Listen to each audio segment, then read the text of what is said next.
Adinda semua. Pada kesempatan ini saya sengaja bawa dokumen, adalah dokumen apa yang dibacakan oleh jaksa penuntut umum kemarin di persidangan. Dokumen ini sangat penting saya sampaikan supaya tidak ada lagi masyarakat yang tersesat akibat adanya pula oknum-oknum yang sok mengerti ilmu hukum. Kasihan masyarakat. Oleh karena itu, hukum itu harus didasarkan kepada data dan bukti. Oleh karena itu, seperti yang saya katakan bahwa perkara ini berawal adanya laporan polisi dugaan tindak pidana pemerasan yang disangkakan kepada Nikita Mirzani. Proses berjalan berdasarkan laporan polisi, masuk penyidikan, masuk penetapan tersangka dan ditahan. Semuanya pasalnya 368 KUH pidana tentang pemerasan. Selanjutnya kemarin secara tegas jaksa penuntut umum menyatakan adanya 3 dakwaan dan salah satunya pasal 369, di mana pasal 369 menghapus pasal 368 tentang pemerasan. Yang ada 369 KUH pidana tentang pencemaran nama baik. Oleh karena itu, supaya apa yang saya sampaikan berdasarkan data, berdasarkan bukti yuridis, silakan Anda lihat. Ini dakwaan pertama ke-1. Anda bisa lihat yang di sini. Ya. Di sini Anda bisa lihat. Saya bacakan dulu baru saya lihatkan ya. Mohon maaf ya. Di sini melakukan tindak pidana, mereka yang melakukan, yang menyuruh melakukan, dan yang turut serta melakukan perbuatan dengan sengaja dan tanpa hak mendistribusikan dan atau mentransmisikan informasi elektronik dan atau dokumen elektronik dengan maksud untuk menguntungkan diri sendiri atau orang lain secara melawan hukum dengan ancaman pencemaran atau dengan ancaman akan membuka rahasia, memaksa orang supaya memberikan suatu barang yang sebagian atau seluruhnya milik orang tersebut atau orang lain. Dari uraian ini adalah uraian daripada pasal. Pasalnya saya akan perlihatkan lagi. Seperti yang di sini itu pasalnya ada di sini. Di sini pasalnya perbuatan terdakwa sebagaimana diatur dan diancam dalam pidana pasal 45. Jadi supaya sinkron, ini dulu yang harus dilihat. Ya, biar sinkron. Ini adalah unsur-unsur dalam pasal. Tidak ada satupun pasal di dalam dakwaan ke-1 ini adalah pasal pemerasan, yang ada pencemaran nama baik. Ini adalah unsur-unsurnya yang diuraikan dalam pasal tersebut. Pasalnya nanti saya sebutkan. Oke, sudah dilihat secara jelas. Oke, lanjut. Ya, lanjut ya. Selanjutnya pasalnya itu diatur di sini. Di sini pasalnya di Undang-Undang ITE. Di sini diatur dalam pasal 45 ayat 10. Junto pasal 27B ayat 2. Ini Undang-Undang ITE. Tidak ada tentang pemerasan. Ya. Tidak ada tentang pemerasan. Lanjut. Selanjutnya ada dakwaan kedua. Dakwaan kedua itu Anda bisa lihat sendiri adalah, saya bacakan dulu. Ya. Mereka yang melakukan, yang menyuruh melakukan, dan yang turut serta melakukan perbuatan dengan maksud untuk menguntungkan diri sendiri atau orang lain. Aman. Ayo Bang. Bawa. Jadi pasal dakwaan kedua itu adalah mereka yang melakukan, yang menyuruh melakukan, dan yang turut serta melakukan perbuatan dengan maksud untuk menguntungkan diri sendiri atau orang lain secara melawan hukum dengan ancaman pencemaran baik dengan lisan maupun tulisan atau dengan ancaman akan membuka rahasia, memaksa seseorang supaya memberikan barang sesuatu yang seluruhnya atau sebagian kepunyaan orang itu atau orang lain, atau supaya membuat hutang atau menghapus piutang. Ini pasalnya. Ini pasal ini, unsur ini ada di pasal berapa nanti saya akan perlihatkan pada halaman berikutnya. Oke, lanjut ya. Oke, lanjut.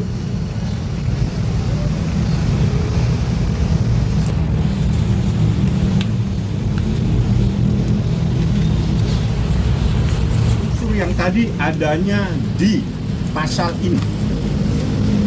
Perbuatan terdakwa sebagaimana diatur dan diancam pidana dalam pasal 369 ayat 1 Kitab Undang-Undang Hukum Pidana junto pasal 55 ayat 1 ke 1 Kitab Undang-Undang Hukum Pidana. Jatuhnya pasal 369 yang selama ini di dalam proses penyidikan, proses penetapan tersangka, proses penahanan, Nikita disangka melakukan tindak pidana pemerasan sebagaimana yang diatur dalam pasal 368. Tiba-tiba dalam dakwaan dirubah dan dihilangkan pasal 368 menjadi pasal 369 ayat 1 Kitab Undang-Undang Hukum Pidana. Itu adalah pencemaran nama baik, pencemaran dengan lisan dan tulisan bahasanya tadi. Inilah fakta yang sebenarnya.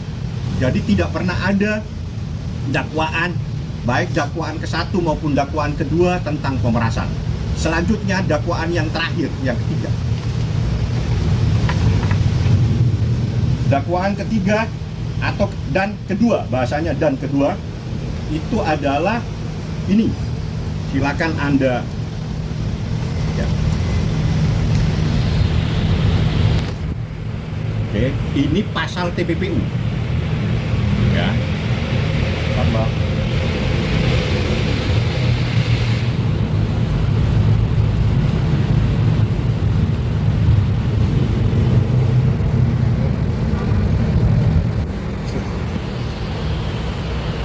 Udah. Oke. Siap. Lanjut. Ya. Saya akan bacakan mereka yang melakukan, yang menyuruh melakukan dan yang turut serta melakukan perbuatan menempatkan, mentransfer, mengalihkan, membelanjakan, membayarkan, menghibahkan, menitipkan, membawa ke luar negeri, mengubah bentuk, menukarkan dengan mata uang atau surat berharga atau perbuatan lain atas harta kekayaan yang diketahuinya atau patut diduganya merupakan hasil tindak pidana sebagaimana dimaksud dalam pasal 2 ayat 1 dengan tujuan menyembunyikan atau menyamarkan asal usul harta kekayaan. Dari unsur-unsur ini diatur di pasal berapa? Ini saya perlihatkan pasal berikutnya ada di sini. Masih itu bang, paling bawah ya? Ya, paling bawah. Ini yang di bold. Dia di pasal 3. Pasal 3 Undang-Undang TPP. Tadi yang diuraikan.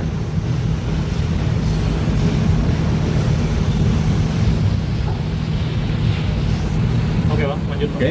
Dari 3 ini clear. Jelas secara yuridis, bukti berdasarkan bukti data dakwaan, tidak ada satupun pasal pemerasan yang didakwakan. Jadi karena sudah di pengadilan namanya dakwa, yang didakwakan kepada Nikita Mirzani. Sedangkan pada proses penyidikan, pada proses penetapan Nikita tersangka, pada proses Nikita ditahan, baik pada tingkat pertama penahanan oleh kepolisian, penahanan perpanjangan 40 hari oleh kejaksaan, semuanya adalah pasal 368 tentang pemerasan.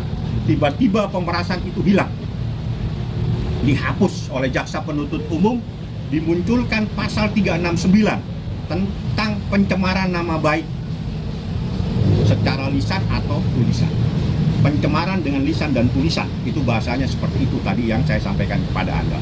Dengan data ini, saya harapkan masyarakat supaya tidak tersesat. Biasakan kalau berbicara itu dengan data, karena kita itu berbicara tentang hukum. Hukum itu adalah hitam putih pembuktiannya. Maksudnya hitam putih, kalau kita berbicara tentang aturan, tentang pasal, buktikan dengan aturan, dengan undang-undang yang menyebutkan pasal tersebut, seperti yang saya sampaikan seperti ini.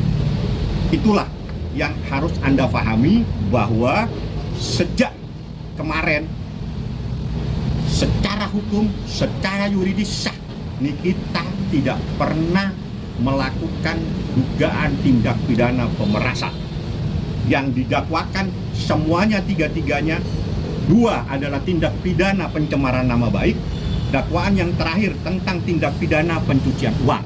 Oleh karena itu, seperti yang saya sampaikan kemarin, dikasih waktu 7 hari, 7 kali 24 jam, sekarang jadi 6 kali 24 jam, segera minta maaf kepada Nikita Mirzani dan segera tobat. Berarti Bang ini adanya kayak pemaksaan nggak sih Bang terkait undang-undang tersebut? Karena kan ini Ya, kan itu bagian dari dihapuskan, itu menjadi urusan jaksa dan urusan eksepsi. Apa yang menjadi permasalahan ini benar atau tidak benar, Anda tunggu pada hari Selasa. Akan saya sampaikan pembacaan eksepsi saya seperti itu. Bang, ada permintaan khusus nggak sih dari Kak Niki selain permintaan maaf ataupun di perihal eksepsinya nanti ada permintaan Ya, khusus? Niki kayaknya akan membuat eksepsi tersendiri. Yang jelas eksepsi saya sudah saya buatkan. Hanya itu yang saya beritahukan. Kita minta segera dia minta maaf. Kemarin 7 kali 24 jam. Karena sekarang menjadi 6 kali 24 jam. Segera minta maaf dan tobat. Itu pesan dari Nikita. Untuk saat ini kondisi Kak Niki sendiri seperti apa? Dalam Kemarin keadaan sempat sehat dan emosional. dia lagi membuatkan eksepsi pribadi ya, nanti disampaikan karena dia merasa bahwa apa yang diuraikan semua dalam surat ini semua itu perbuatan orang lain, bukan apa yang diperbuat, sehingga dia heran, dia ini tidak kenal, tiba-tiba ditawari supaya ingin ketemu dan seterusnya. Itulah nanti akan dalam porsi namanya porsi eksepsi. Saya sudah siapkan untuk eksepsi tersebut. Bang, kemarin kan BPU juga kan membeberkan beberapa bukti misalnya adanya rekaman suara. Ini seperti apa sih Bang? Mungkin kan Niki sendiri membantah perihal dirinya merasa dijebak akan perihal percakapan tersebut. Ya, percakapan itu kan sudah saya laporkan polisi tidak sah, ilegal. Saya nggak akan nanggapi barang yang tidak sah. Jadi gini, proses hukum itu harus didasarkan kepada barang yang sah. Yang berhak untuk melakukan penyadapan, yang berhak untuk melakukan perekaman itu adalah penegak hukum. Dalam hal ini polisi, kejaksaan, atau KPK. Yang berhak untuk melakukan perekaman, penyadapan, atau intersepsi istilahnya. Ya. Selain itu tidak dibolehkan dan apa yang dihasilkan menjadi hasil yang ilegal. Berarti unsur dijebak itu ada ya Bang? Jebak yang seperti apa? Itu kalau rekamannya tidak sah, ngapain lagi kita perdebatkan? Apapun yang dia sampaikan kepada proses hukum ini adalah tidak sah karena dia merekam tanpa izin dari Ismail Marzuki, dan itu sudah kita laporkan, saat ini ditangani oleh unit cyber pada Polda Metro Jaya. tapi sejauh ini apakah laporannya udah sejauh mana Bang? Jalan laporannya dalam proses karena itu kan memerlukan verifikasi terhadap ahli, termasuk ahli suara, termasuk ahli-ahli yang lainnya. Itu nanti urusannya unit yang menangani perkara tersebut ada ditangani oleh Direktorat Cyber Polda Metro Jaya. Ini seperti apa sih Bang? Seolah-olah mungkin ya kita koruptor bunuh. Ya, ini dari kemarin sempat saya debat, bahkan saya tegur, saya ingatkan juga pada kesempatan ini bahwa tolong hak-hak pengacara itu jangan diamputasi. Saya beritahu ya, tolong jangan diamputasi hak-hak pengacara. Keberadaan advokat, keberadaan mereka itu sama dengan advokat, semuanya lahir dinaungi oleh undang-undang, tidak ada yang dinaungi oleh undang-undang dasar. Ya, advokat dilindungi oleh undang-undang dasar, sama dengan mereka. Tolong jangan coba-coba membatasi hak-hak advokat untuk bertemu dengan kliennya. Walau di mana saja, mau di dalam pengadilan, mau di tahanan, kalau dia ingin bertemu jangan dilarang. Sepanjang itu pada jam-jam yang patut. Artinya yang patut seperti kemarin itu kan yang patut ada di pengadilan. Nggak boleh batas-batasi dan tidak boleh melarang. Itu melarang siapa Bang? Ada GPU-nya yang melarang. GPU-nya salah satu Ya. dari Ya, GPU. saya sudah tegur dia. Saya bilang, Anda nggak punya hak melarang. Saya tidak tahu apa alasannya. Anda harus banyak belajar saya tentang hak-hak daripada seorang terdakwa untuk bertemu dengan pengacaranya. Seperti itu saya Kalau tegaskan. ketika mendatangi Pondok Bagus seperti Nggak ada masalah. Pondok Bambu betul-betul memberikan hak kepada advokat. Bahkan kapan saja boleh bertemu sepanjang itu adalah jam-jam yang patut. Pada hari yang patut. Hari yang patut itu berarti hari kerja. Jam yang patut itu adalah jam kerja. Itu saja. Silakan datang. Nggak ada masalah kan. Ini salah satu GPU-nya ada yang sentimental ya Bang? Saya tidak tahu. Harus banyak membaca KUHP biar paham. Itu saja. Ada lagi yang mau ditanyakan? Clear ya? Clear soal ini. Ini jelas tidak ada pemerasan yang didakwakan kepada Nikita Mirzani. Titik. Salah alamat Bang? Ya, itu kayak lagu. Ya kalau itu kan memang harus disidangkan ya, karena dia sudah jadi saat ini terdakwa ya untuk disidangkan. Seingat saya juga tahu nomor perkaranya, tapi mungkin saya harus lihat supaya saya nggak salah. Jadi karena itu sidang adalah terkait dengan kesusilaan dan terkait dengan anak, sidangnya pasti tertutup.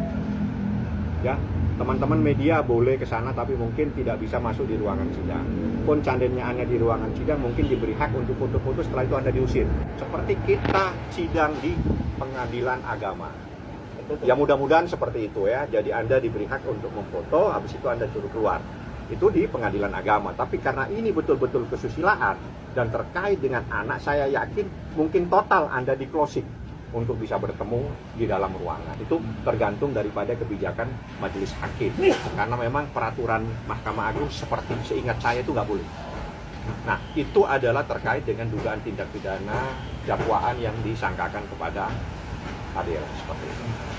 Yang pertama yang dihadirkan pertama kali itu adalah Nikita Mirzani sebagai pelapor, sekaligus sebagai ibu kandung. Setelah itu Laura. Soal siapa yang datang, saya berharap dua-duanya didatangkan bersamaan.